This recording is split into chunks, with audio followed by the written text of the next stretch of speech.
Әрбір жаңа қатардың басында осылай бір ілмек іліп аламыз да әрі қарай 7 галочка тоқимыз.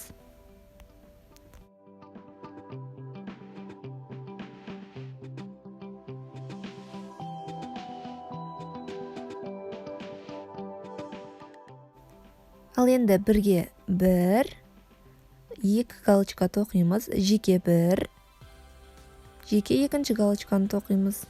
Әрі қарай бірге 1, 2 галочка, жеке 1 галочка, жеке 2 галочка етіп 3 рет тоқимыз. Сосын әрі қарай 7 галочканы тоқып қатарымызды аяқтаймыз.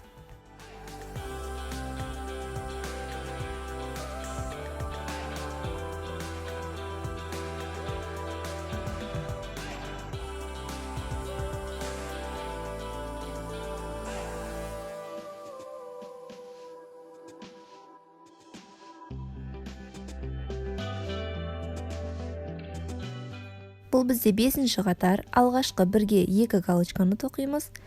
Жеке 1, жеке 2, жеке 3. Тап осылай 2 рет қайталаймыз тағы да. Бірге 1, 2, жеке 1, жеке 2, жеке 3. Бірге 1, 2, жеке 1, жеке 2, жеке 3. Әрі қарай 7 галочка тоқып аяқтаймыз.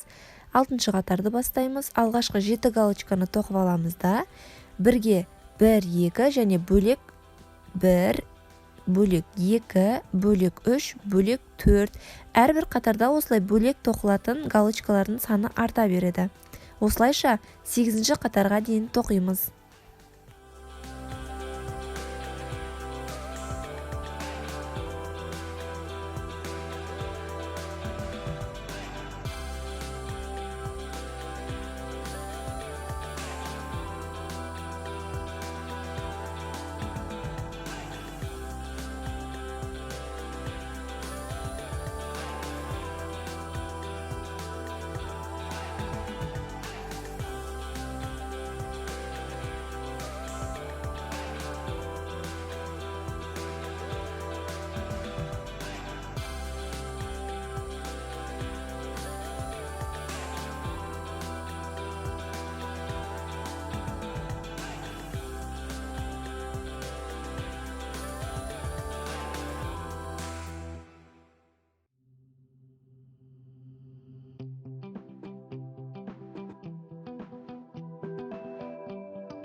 Ал енді сөмкеміздің жоғарғы жағын бір-біріне беттестіріп, қақ ортасынан екі жағынан да белгі қойып аламыз.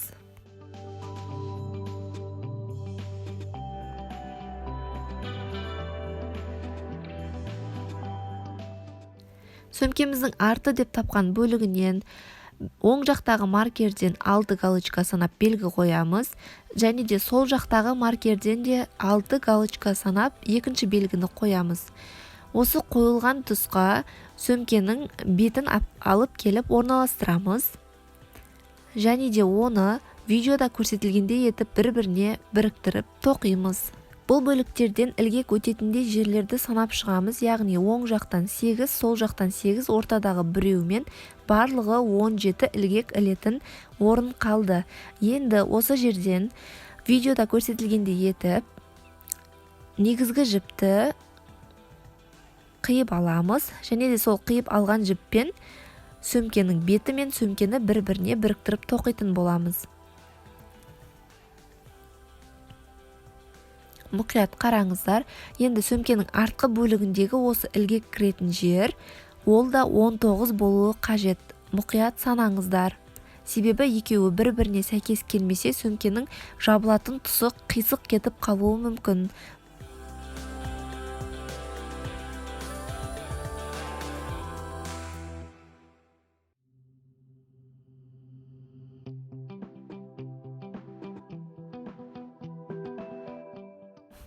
Осы белгі тұрған бөліктен сөмкенің ішкі бетінен ілгекті өткіземіз де негізгі жіпті одан тартып шығарамыз.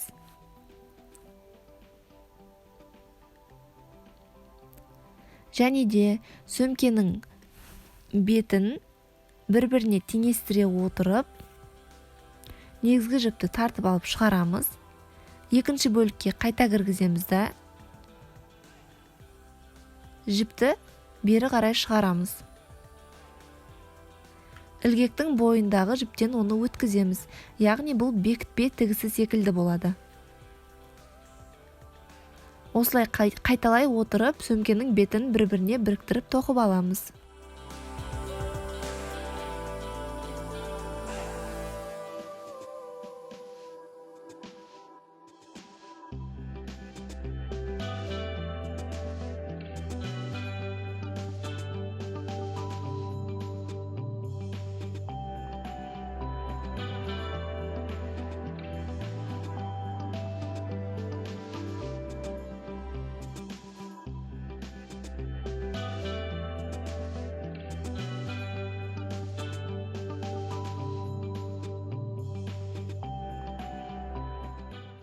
Бекітпе тігісімізді аяқтадық. Жіптің артық қалған бөлігін сөмкенің ішкі бетінен тоқылға бөліктердің арасынан өткізіп байлап тастаймыз, сөгіліп кетпейтіндей етіп.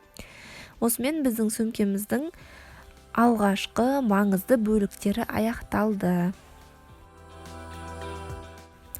Ал енді сөмкеміздің алдыңғы тартып байлайтын жібін видеода көрсетілгендей етіп жасап шығамыз.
Жіпті тартып байлаған кезде оның шешіліп кетпесі үшін осындай фурнитураны пайдалансаңыздар болады. Бұл бірақ маңызды емес, әркімге әрқалай, немесе оны пайдаланбай байлап қоя салсаңыздар да болады.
Ал енді осы жерден сөмкенің жоғарғы жабылатын бөлігінің қақ ортасынан белгі қойып алып замокты орналастырамыз. Бір ескерте кететін жағдай, егер дәл осындай видеодағыдай замок пайдаланатын болсаңыз, оның астыңғы бөлігін сөмкеге подкладканы тікпей тұрып орналастыру қажет. Мен бұл видеода подкладканы тігіп қойғандықтан бұл замокты пайдалана алмадым. Оның орнына екі жағы да жабысатын магнитті пайдаландым. Егер сіздерге бір ескерту, бұны орналастырмайтын болсаңыздар, мен сияқты сондай магнитті пайдалансаңыздар болады.